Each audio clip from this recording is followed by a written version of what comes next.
Morning Blues for Monday, the 17th of February 2025. Hope you're all doing well. The start of another week, and today's show is mainly going to be focusing on one of the biggest talking points over the weekend, because obviously Chelsea played on Friday, so there's been a lot of time to kind of marinate and think about obviously the Brighton result, which was so terrible, and kind of what comes next, because the next game obviously isn't until the weekend against Aston Villa.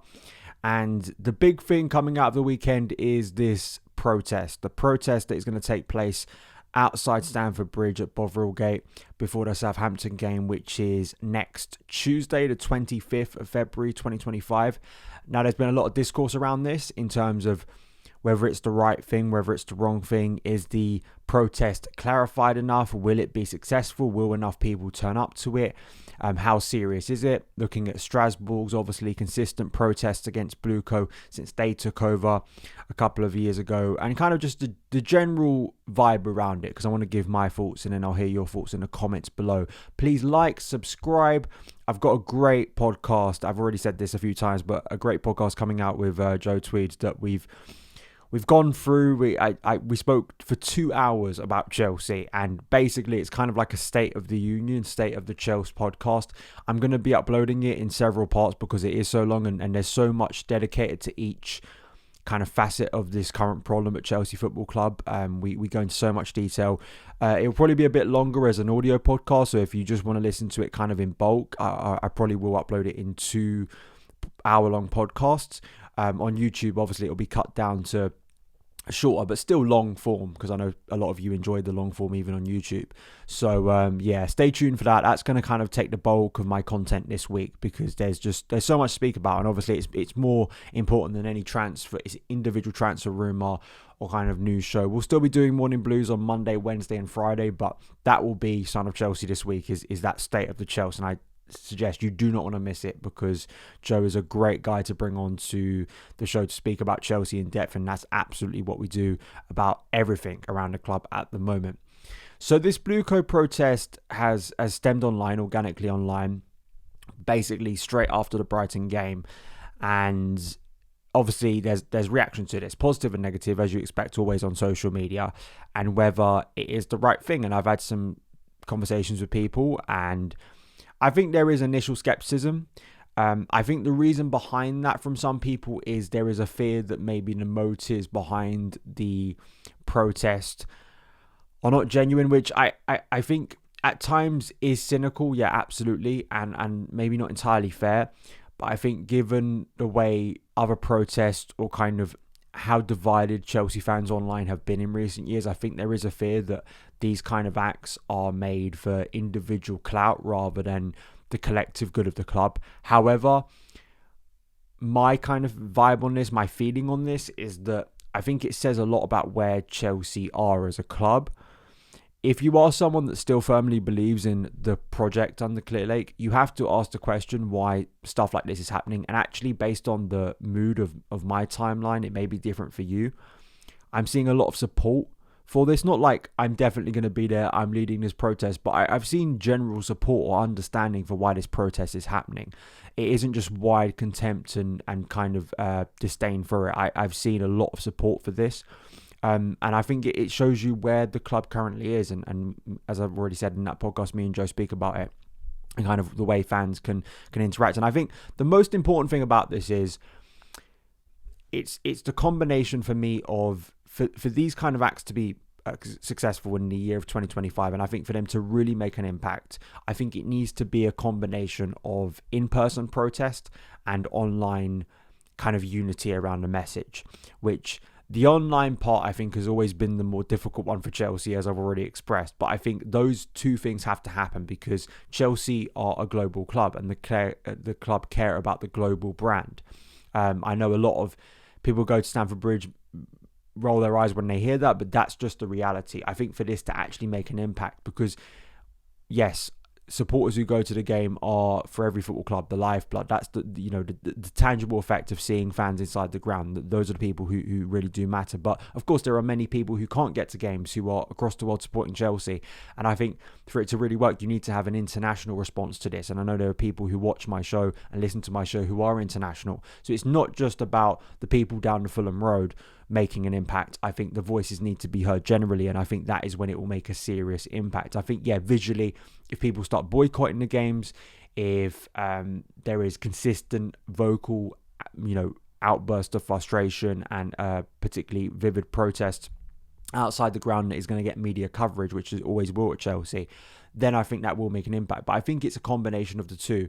Now, the biggest criticism I've seen of this protest is because it's titled the BlueCo Out Protest. People have criticised it. Tom Overend, I know, did a big tweet about this that has got many responses, and others too, that it isn't clarified enough, that it isn't productive enough.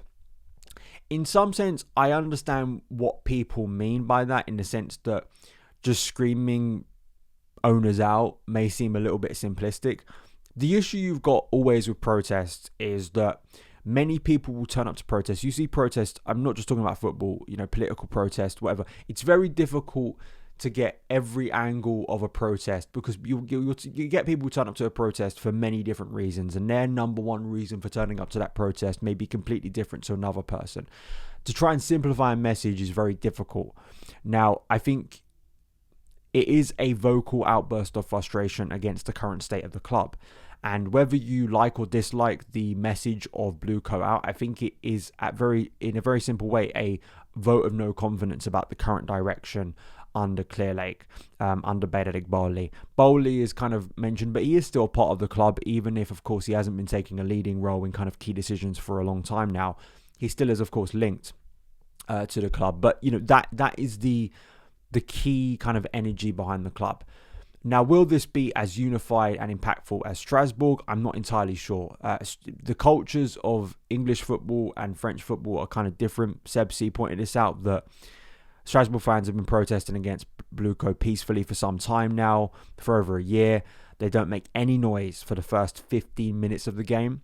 And so far, from all of that action, they've only got a letter from B telling them there's people at the clubs who handle their feedback. So it's, even with their very vocal antipathy and opposition to BlueCo, basically since the takeover in 22, wasn't it?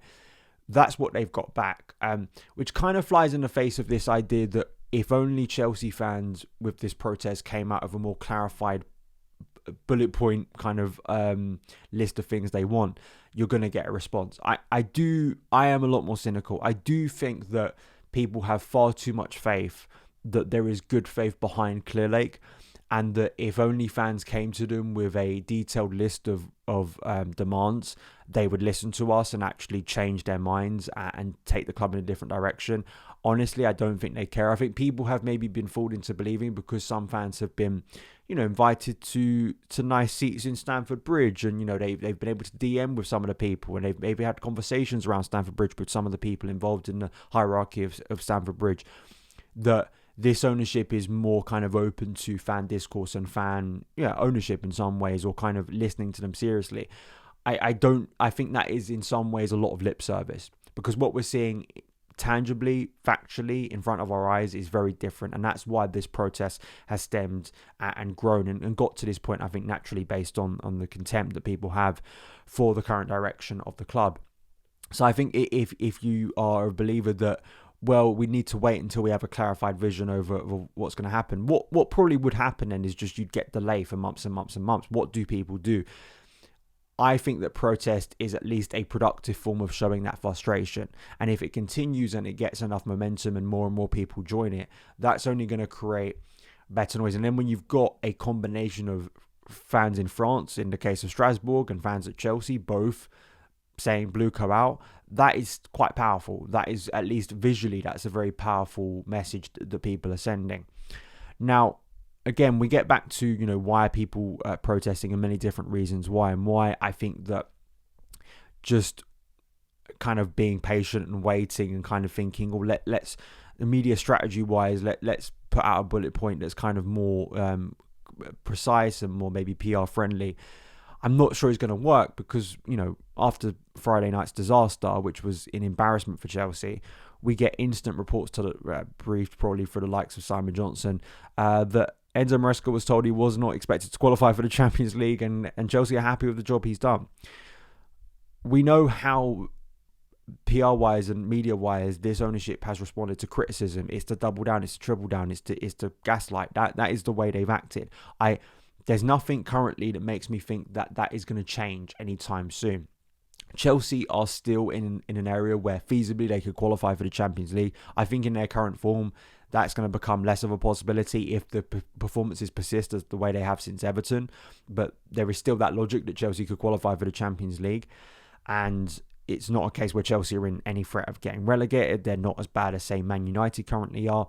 So I think internally, and this is some of the things that me and Joe spoke about in the podcast, maybe internally they think they're doing a good job.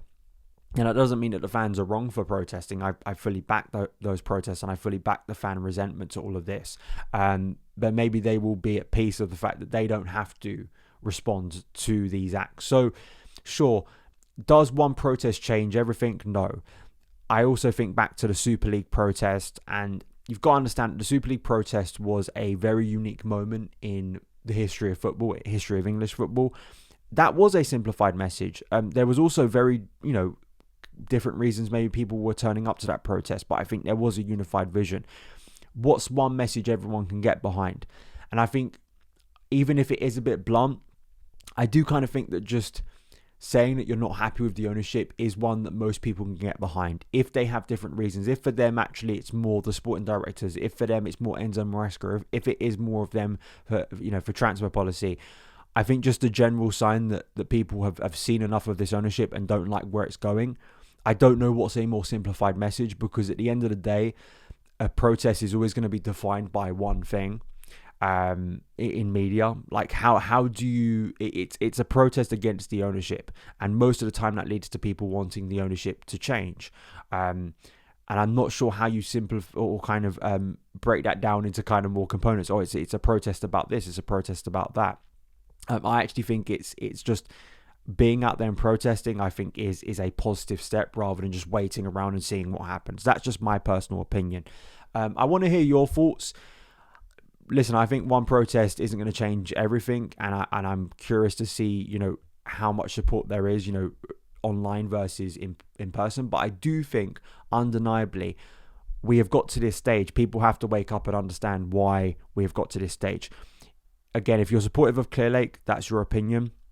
But you have to ask why we've got here. And if you're truly a believer that everything's perfect at Chelsea and fans just need to believe in the project, you have to kind of contend with why this has happened, not only at one club, but at two clubs now that this ownership is overseeing. I think that is something you have to reckon with and understand and grasp why this has happened.